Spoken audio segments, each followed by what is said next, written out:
بسم اللہ الرحمن الرحیم۔ جناب سٹوریز آج شیئر کرنی ہیں آپ کے ساتھ دونوں ہی اہم ترین سٹوریز ہیں۔ اختر مینگل صاحب نے قومی اسمبلی کے فلور پر ایک دھماکہ دار قسم کا بیان دیا ہے، ایک ایسا انکشاف کیا ہے کہ سکتہ چھا گیا پورے ایوان پہ، اور وہ انکشاف ہے وزیر اعظم عمران خان صاحب کے بارے میں۔ وہ انکشاف کیا ہے یہ بتاؤں گا۔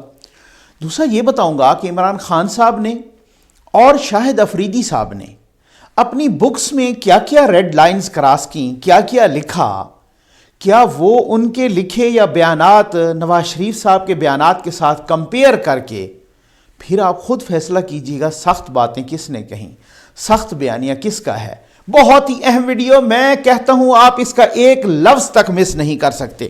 جناب اس سے پہلے آ جائیں کہ کل عمران خان صاحب نے کہا کہ چین جیسا نظام لانا چاہتا ہوں۔ یہ میں آتا ہوں اختر مینگل صاحب پہ، مجھے پتہ ہے آپ کو بہت جلدی ہو رہی ہے۔ چین جیسا نظام لانا چاہتا ہوں، ٹھیک ہے، یہ پرائم منسٹر صاحب نے کہا۔ اچھا، اس سے پہلے عمران خان صاحب کہہ چکے جب وہ اپوزیشن میں تھے کہ نئے پاکستان کو ایران جیسے انقلاب کی تلاش ہے، ٹھیک، یہ بیانات موجود ہیں ان کے، ریکارڈ پہ ہیں۔ اس سے پہلے بھی یا الیکشن سے جسٹ بیفور الیکشن وہ کہہ چکے ہیں کہ الیکشن جیت کر مدینہ جیسی فلاحی ریاست بنائیں گے۔ اب آپ ذرا غور کریں، الیکشن جیت کر مدینہ جیسی فلاحی ریاست بنائیں گے، یہ بھی ایک ہی شخص کا بیان ہے۔ نئے پاکستان کو ایران جیسے انقلاب کی تلاش ہے، اسی شخص کا بیان ہے۔ اور چین جیسا نظام لانا چاہتا ہوں، یہ بھی اسی شخص کا بیان ہے۔ اب ادب کے ساتھ آپ یہ بتائیں کہ جو اب تک یہ فیصلہ نہیں کر پائے کہ پاکستان کو بنانا کیا ہے، انہوں نے ترقی کیا کرانی ہے؟ بس میں نے ادب کے ساتھ ایک کوشچن کرنا تھا۔ اچھا، ایک اور بات بھی انہوں نے کہی، پرائم منسٹر آف پاکستان نے، وہ فرماتے ہیں کہ معیشت ٹھیک ہو چکی ہے۔ بھائی آپ اس کو لطیفہ نہ سمجھیں، یہ پرائم منسٹر آف پاکستان کا بیان ہے۔ وہ کہتے ہیں معیشت ٹھیک ہو چکی ہے، اکانومی ٹھیک ہو چکی ہے، اب ساری توجہ قانون کی حکمرانی پر دیں گے، یہ وزیر اعظم صاحب نے فرمایا ہے۔ ٹھیک سر، اگر یہ معیشت کا ٹھیک ہونا ہے، میں ادب سے سوال کرتا ہوں، میں آدھی اسی چیز کا ہوں کہ میں انتہائی ادب سے، سر اگر یہ معیشت کا ٹھیک ہونا ہے کہ انڈے 200 روپے کراس کر گئے، ٹماٹر 300 روپے کراس کر گئے، آٹا 80-90 کراس کر گیا، چینی 120 کراس کر گئی، تو سر پھر اسی معیشت کو خراب ہی رہنے دیتے، ٹھیک نہ کرتے۔ آ جائیں جناب اختر مینگل صاحب پہ۔ اختر مینگل صاحب نے قومی اسمبلی کے فلور پر، پاکستان کے معزز ترین فلور پر، پارلیمنٹ میں اور قومی اسمبلی میں سب سے بڑا ایوان، اس میں کھڑے ہو کے کہا ہے۔ اچھا، اس کا نا میں آپ کو تھوڑا سا بیک گراؤنڈ بتا دوں کہ اس کا بیک گراؤنڈ کیا ہے۔ اویس نورانی صاحب نے کوئٹہ کے جلسے میں، یہ جو پی ڈی ایم کا کوئٹہ کا جلسہ ہوا نا، اس میں ایک نعرہ لگایا کو آزاد بلوچستان کا۔ اچھا، اس پہ بہت ہنگامہ ہوا، بہت ظاہر اپوزیشن نے اپنا، یہ اپوزیشن کے پلیٹ فارم سے ہوا تو حکومت نے بہت ہی ہنگامہ کیا اس پہ کہ دیکھیں جی آزاد بلوچستان کا نعرہ لگا رہے ہیں وغیرہ وغیرہ، ٹھیک۔ بعد میں اویس نورانی صاحب نے، جن کا تعلق JUIF سے ہے، تو انہوں نے سوری بھی کیا، انہوں نے کہا کہ یہ سلپ آف ٹنگ تھا، اصل میں آزاد پاکستان کہنا چاہ رہا تھا، یعنی پاکستان کو فلاں فلاں چیز سے آزادی چاہیے تو میں آزاد بلوچستان کہہ گیا۔ لیکن طوفان تھما نہیں، پھر وزراء بھی، مختلف ٹاک شوز میں بھی، حکومت بھی، سارے لوگ سوشل میڈیا پہ بھی یہی کہتے رہے کہ دیکھو انہوں نے یہ نعرہ لگایا ہے غلط، ان کے عزائم کیا ہیں، ان کا یہ کیا ہے وغیرہ وغیرہ، ٹھیک۔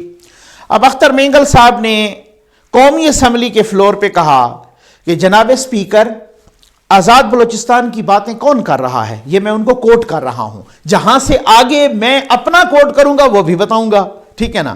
باتیں بڑی دلچسپ ہیں، دلچسپ بھی ہیں، بہت ہی تہلکہ خیز باتیں ہیں۔ وہ کہتے ہیں کہ آزاد بلوچستان کی باتیں کون کر رہا ہے؟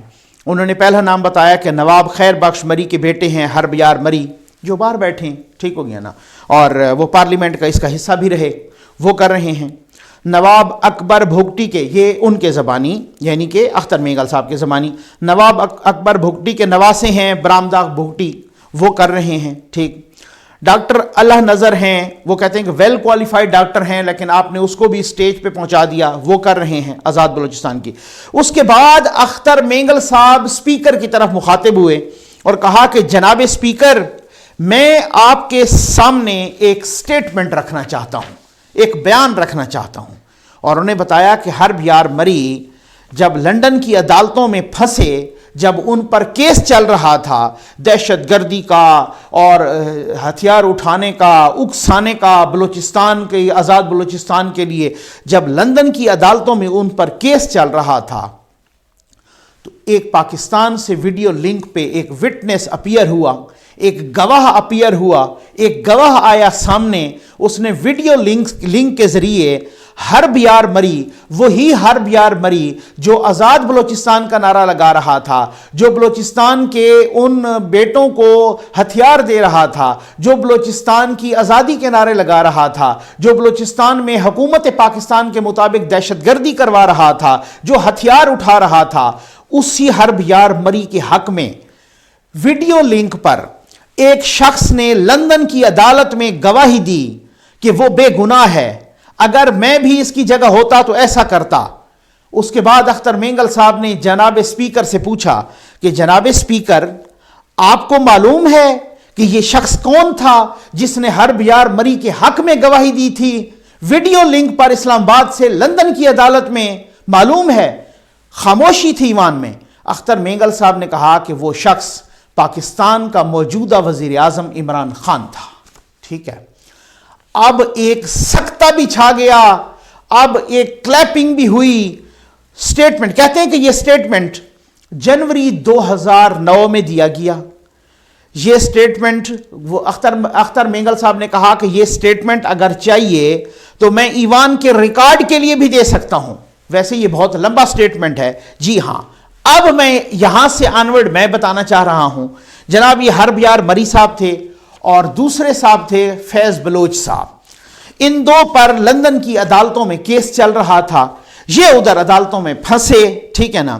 تو آج جو بلوچستان کی آزادی کی بات کرتے ہیں نا، یہ عمران خان صاحب نے ویڈیو لنک کے ذریعے اسلام آباد میں کھڑے ہو کر لندن کی عدالت میں اپنا سٹیٹمنٹ ریکارڈ کروایا تھا. میں کچھ اخبارات کا حوالہ بھی دینا چاہ رہا ہوں. کہتے ہیں کہ آج جو بلوچستان کی آزادی کی بات کرتے ہیں یہ ان مظالم کا نتیجہ ہے. اگر میں بھی ان کی جگہ ہوتا تو میں بھی یہی کرتا. اسلام آباد سے ویڈیو لنک کے ذریعے جناب عزت مآب عمران خان صاحب نے کہا تھا. اب اختر مینگل صاحب نے ایک اور بات کہی. کہتے ہیں کہ احمد نورانی نے تو کہا ہے، اویس نورانی صاحب نے تو کہا ہے کہ یہ سلپ آف ٹنگ تھا. لیکن پھر بھی اس کے باوجود اگر ان کی سزا بنتی ہے تو ان کو سزا دیجئے، لیکن کچھ سزا تو پھر وزیر اعظم کی بھی بنتی ہے. انہوں نے تو خود سٹیٹمنٹ دیا تھا لندن کی عدالت میں. جناب اس وقت لندن کے اخبارات نے، میں ایک اخبار کو کوٹ کر رہا ہوں، ٹھیک ہو گیا، اس کا لنک میرے پاس موجود ہے، اس کا سب کچھ میرے پاس موجود ہے، اس اخبار کو میں کوٹ کر رہا ہوں. وہ اخبار لکھتا ہے، لندن کا اخبار ہے، ٹھیک ہو گیا نا، اور وہ لکھتے express.co.uk. چلے میں بتا ہی دیتا ہوں، ٹھیک ہو گیا نا. وہ کہتا ہے کہ عمران خان صاحب کے بارے میں لکھتا ہے کہ he told the court، ذرا سنیے گا he told the court he would have been willing to use violence against the Pakistan government if he had been from the country's poorest province of Balochistan. کہتے ہیں کہ اگر میں، عمران خان صاحب کہتے ہیں لندن کی عدالت میں ویڈیو لنک پر، کہ اگر میں پاکستان کے غریب ترین صوبے بلوچستان سے ہوتا تو میں بھی ہتھیار اٹھاتا، میں بھی وائلنس کرتا پاکستان کی حکومت کے خلاف. where he said the army had killed and kidnapped citizens, made 75,000 homeless, rigged elections and controlled the courts. یہ بھی عمران خان صاحب کہہ رہے ہیں کہ جہاں، یعنی بلوچستان میں، کہ جہاں اگر میں ہوتا ان کی جگہ تو میں بھی وائلنس کرتا، میں بھی ہتھیار اٹھاتا، کہ جہاں پر آرمی نے سٹیزنز کو مارا، لوگوں کو مارا، لوگوں کو کڈنیپ کیا، 75,000 بے گھر ہوئے، الیکشنز کو ریگ کیا، الیکشن میں دھاندلی کی. ذرا سوچئے گا. اینڈ کنٹرولڈ دا کورٹس، اور عدالتوں کو بھی کنٹرول کیا. یہ وہ اخبار لکھ رہا ہے، لندن کا اخبار لکھ رہا ہے عمران خان صاحب کے بیان کے بارے میں. پھر اس کے بعد کیا ہوا جناب؟ یہ بھی وہی اخبار لکھ رہا ہے کہ حرب یار مری کے وکیل نے، جو حرب یار مری کا وکیل تھا نا انگریز، اس نے دہرایا اس میں دہرایا خان صاحب کے بات کہ کیا آپ یہ کہہ رہے ہیں کہ اگر آپ بلوچ ہوتے تو کیا آپ بھی گن اٹھاتے اور اپنا دفاع کرتے؟ Is that right? یہی کہا، یعنی کہ وہ کہ میں نے ٹھیک سمجھا ہے، آپ یہی کہہ رہے ہیں؟ خان صاحب نے کہا جی بالکل آپ نے ٹھیک سمجھا ہے، میں یہی کہہ رہا ہوں۔ جب میری سنوائی نہیں ہوگی نہ پارلیمنٹ میں، جب میری سنوائی نہیں ہوگی نہ کہیں پر، تو میں یہی کروں گا نا، میں ہتھیار اٹھاؤں گا، میں وائلنس کروں گا، میں اسٹیٹ کے خلاف بغاوت کروں گا، میں گورنمنٹ کے خلاف اسی طریقے سے ہتھیار اٹھاؤں گا۔ یہ تھے پرانے پاکستان کے پرانے عمران خان۔ جسٹس وجیہ الدین صاحب نے ایک مرتبہ مجھے یاد ہے کہا تھا کہ عمران خان صاحب کو نیا پاکستان چاہیے لیکن مجھے پرانا عمران خان صاحب چاہیے، ٹھیک ہے نا؟ تو جناب آپ ذرا سوچئے گا صحیح، بیانیے کا وزن کس کا زیادہ ہے؟ نواز شریف صاحب ابھی رکیں میں بکس کا حوالہ دینے لگا ہوں۔ عمران خان صاحب کی بک 2011 میں غالباً پبلش ہوئی، اب پاکستان اے پرسنل ہسٹری۔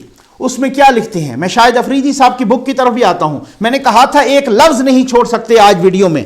وہ لکھتے ہیں عمران خان صاحب اس بک میں پاکستان اے پرسنل ہسٹری، لکھتے ہیں The discovery of Osama bin Laden's hiding place on 2nd May was humiliating for every Pakistani۔ جب اسامہ بن لادن ایبٹ آباد سے برآمد ہوا تو یہ ہر پاکستانی کے لیے شرم سے ڈوب مرنے کا مقام تھا۔ میں ساتھ ساتھ نوجوانوں کے لیے، اپنے بچوں کے لیے ان کے ٹرانسلیشن بھی کر رہا ہوں۔ خیر بچے آج کل ماشاءاللہ بہت سمجھدار ہیں جناب۔ But his death was devastating for Pakistani armed forces۔ لیکن جو اسامہ بن لادن کی موت تھی نا، ذرا سوچئے گا لفظوں پہ، یہ پاکستان آرمڈ فورسز کے لیے، پاکستان آرمی کے لیے تو تباہ کن تھی، ٹھیک ہے۔ فار دا فرسٹ ٹائم، یہ عمران خان صاحب اپنی بک میں لکھ رہے ہیں، for the first time people openly criticize the army in the media. پہلی دفعہ میڈیا میں لوگوں نے آرمی پر کھل کر تنقید کی، asking repeatedly how can we spend such a large part of our budget on the army and yet it could not protect our sovereignty۔ ہم بجٹ کا اتنا بڑا حصہ، یہ عمران خان صاحب لکھ رہے ہیں، ہم بجٹ کا اتنا بڑا حصہ آرمی پر لگاتے ہیں اور یہ ہماری ساورنٹی کو، یہ ہمارے اقتدار اعلیٰ کو، ہماری سرحدوں کو محفوظ نہیں کر سکتی، نہیں بچا سکتی۔ how could the army not respond to helicopters flying about in the sound of explosions and the gun are going for nearly 3/4 of an hour۔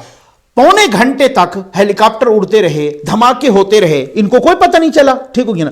So close to their academy, ان کی اکیڈمی کے بھی close تھا۔ ابھی تک میں اس لفظ پہ یا جملے پہ نہیں آیا جس کا میں نے کہا کہ آپ کے رونگٹے کھڑے ہو جائیں گے۔ سنیے گا ذرا، ساتھ رہیے گا۔ No one knew the building under attack was Osama bin Laden's then it could have been anyone, so where was the army. کسی کو نہیں پتا تھا کہ یہ جو بلڈنگ ہے اس میں اسامہ بن لادن، آرمی کدھر تھی؟ Why was it not at least making the effort to protect its citizens before the true identity of the inhabitants was revealed؟ یہ اس کا مطلب ہے کہ انہوں نے کیوں نہیں اپنے سٹیزنز کی پروٹیکشن کو سیکیور بنایا۔ اب آ جائیں اس جملے پر کہ جو جملہ آپ کے رونگٹے کھڑے کر دے گا، جو کہتے ہیں نا کہ نواز شریف نے یہ کہا، انہوں نے یہ کہا۔ سنیے گا، there was a tremendous، Imran Khan صاحب لکھتے ہیں there was a tremendous amount of anger and my biggest worry remains that if things continue as they are we could face a rebellion within the army's rank, the ultimate nightmare situation for Pakistan۔ سنیے گا، there was a tremendous amount of anger، بہت غم و غصہ تھا عوام میں، بہت غم و غصہ۔ And my biggest worry remains that if things continue as they are we could face a rebellion within the army's rank۔ کہتے ہیں کہ میرا خدشہ یہ ہے کہ اگر حالات اسی طرح سے چلتے رہے تو آرمی کے اندر بغاوت ہو جائے گی۔